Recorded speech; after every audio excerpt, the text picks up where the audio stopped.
live above the Heineken River deck at Pier 17. We got Monica and Jay, Will, and Wendy talking hoops. We got Louis Riddick and the big fella Booger McFarland and Mel and Shefty talking football. Jam-packed day, and it begins with the game of the night last night. Could easily be a preview of a Western Conference playoff series. The young, outstanding Houston Rockets, the 2 seed in the West, taking on LeBron and Luka and the Lakers. Monica, in fact, Louis still sitting here. Luka, look at LeBron shooting the 3 off the one leg here. What is that? It's called I've got like cachet and I can do what I want. That's just insane. I can shoot it however I want, where I want. And Monica, how about that behind the back pass from Luka? Listen, the Lakers are feeling good at home. The vibes are right. But you know, Luka does stuff like this. And how about that? Oof, God. Oh, wow. Booger, come on. Breaking ankles. I'll show it to you again, Booger. What about this ankle break in here? That's called athleticism, Greeny. I wouldn't know much about that. Game tied at 48 at the half, and then third quarter, here comes LeBron.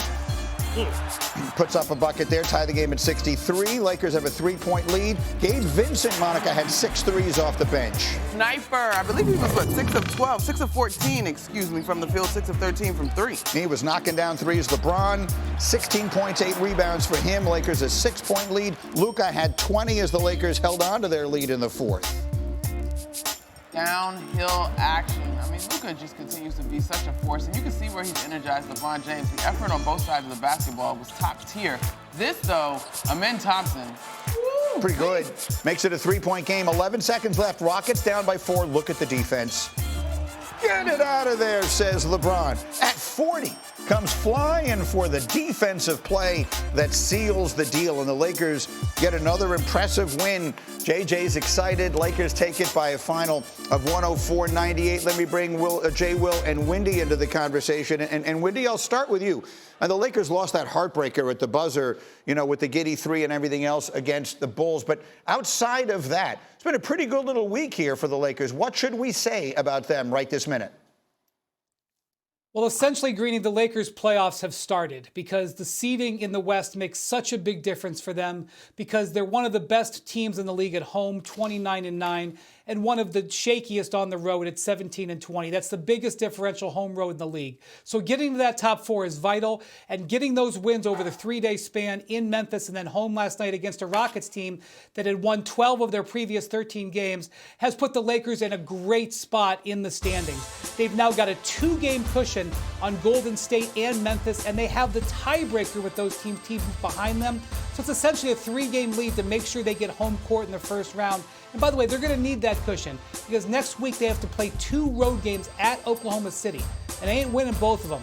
So they need to have that, and plus they need to try to get away from Oklahoma City's side of the bracket, which puts him in great position now, only a game back at Denver with the tiebreaker there as well. So getting these 2 wins, additionally playing really good defense, holding them to 98 points last night. They'd given up an average of 125 their previous 5. So getting that was a huge victory for the Lakers. So, Jay, well, let me actually put that full screen up to illustrate the point he just made. Can I see A8, please?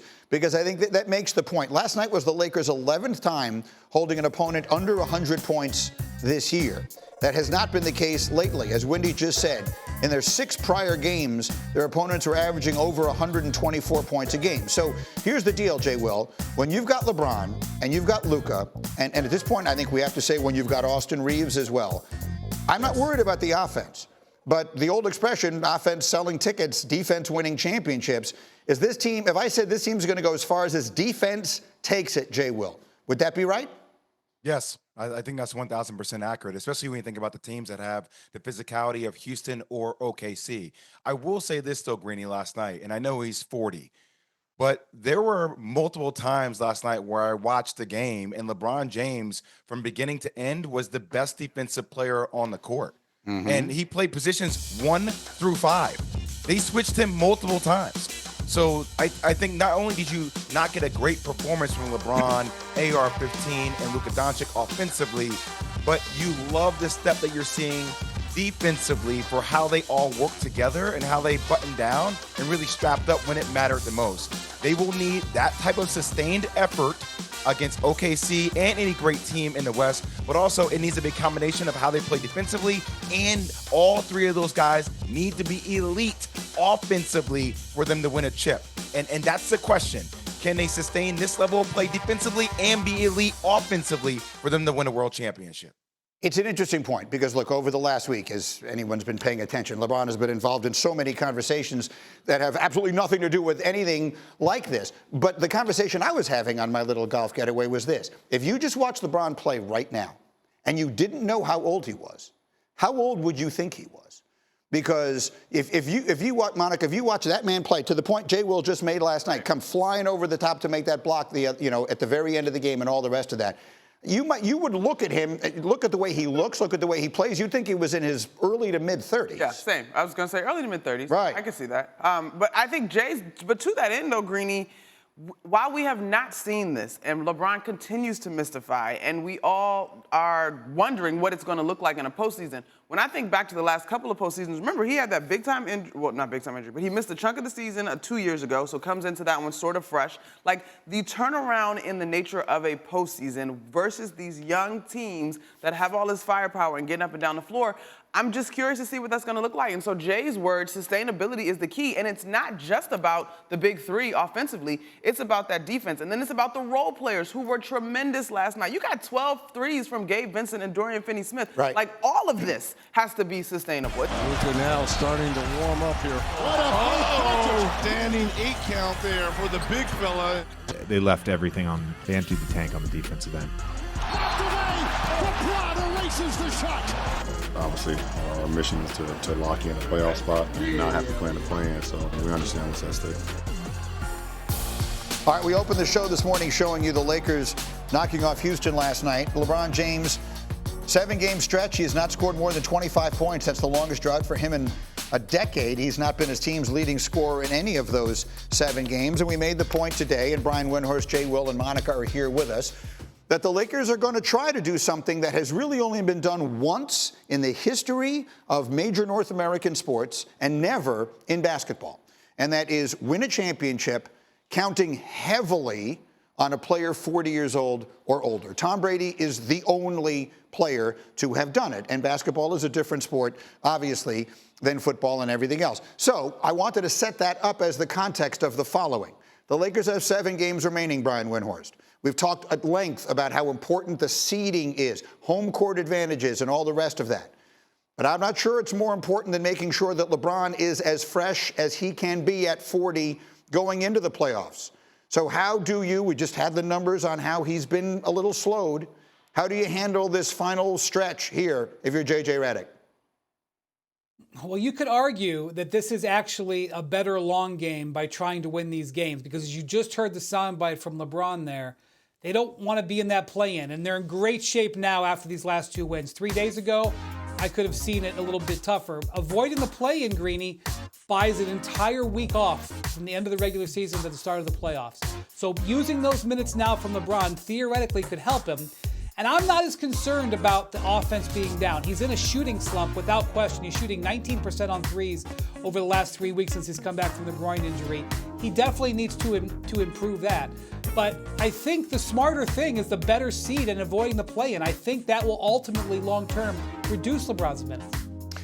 I would also remind anyone, if you're looking to try to avoid Oklahoma City, who looks like an unstoppable force right now. If you're looking to try and stay out of their bracket, you need to get up to 3. The Lakers sit at 4. If they can find a way to get up to 2 or 3, you wind up on the other side of the bracket. Jay Will, how do you handle LeBron at 40 here?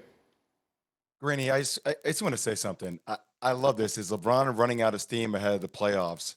For fewer than 25 points. He's had 3 games in the teens, and they've been like 17, 18. Every other game has been in the 20s. And once again, I get it that he's 40 years old, but this dude has proven that he is winning the game in, father versus time. And look, can they sustain defensive efforts is the big question you have for the Lakers with the way their personnel is constructed on their roster.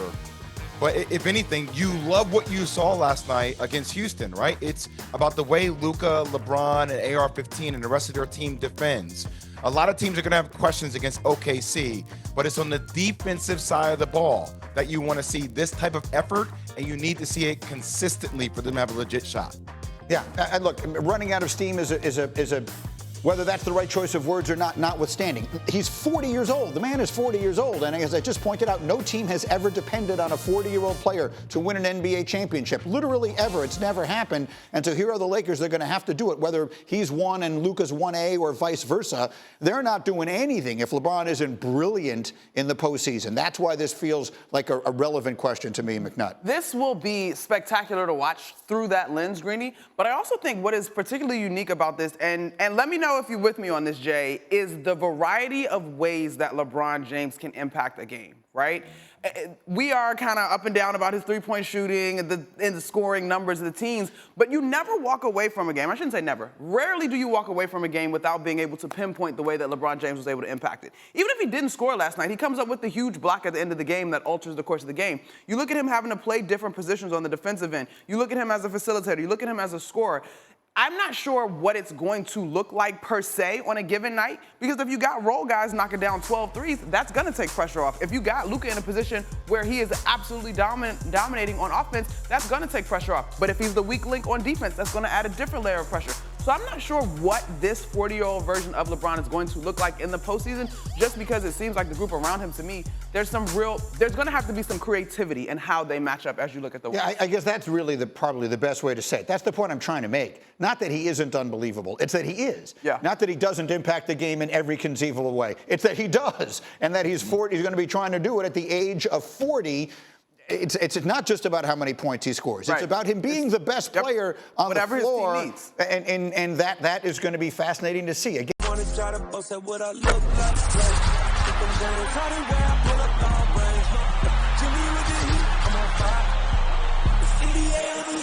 NBA